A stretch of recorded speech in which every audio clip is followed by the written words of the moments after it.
Everyone is talking about AI agents. But what exactly are they? In the next 3 minutes, I'll explain AI agents in the simplest way possible. Think of ChatGPT as someone who answers your questions. But an AI agent goes much further. It plans, makes decisions, and completes tasks for you. Here's what makes an AI agent different. It starts with a goal.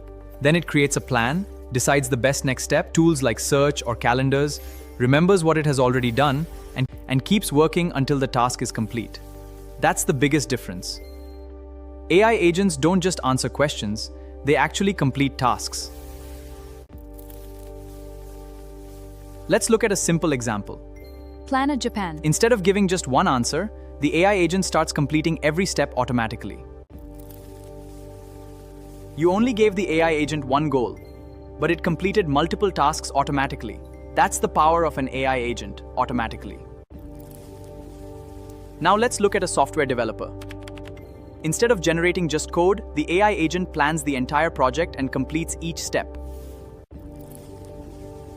And it doesn't stop after writing the fixes common issues and can even help deploy it. That's why AI agents save developers hours of repetitive work. Businesses use AI agents every day. They automate repetitive work so people can focus on more important decisions. Businesses not completely. AI agents are incredibly powerful, but humans still provide create judgment and final decisions. This is why AI agents are becoming one of the biggest technology trends, so humans can focus on create innovation and solving bigger problems.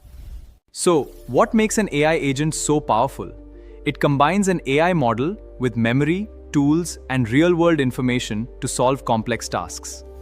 The good news is, you don't have to build an AI agent from scratch. Frameworks like langgraph, CrewAI, openai Agents SDK, and AutoGen make building AI agents much easier. So now you know what an AI agent is. They handle planning and reasoning, excel at using tools, have reliable memory, and completing tasks. Enjoyed this video? Subscribe to AIverse. See you in the next video.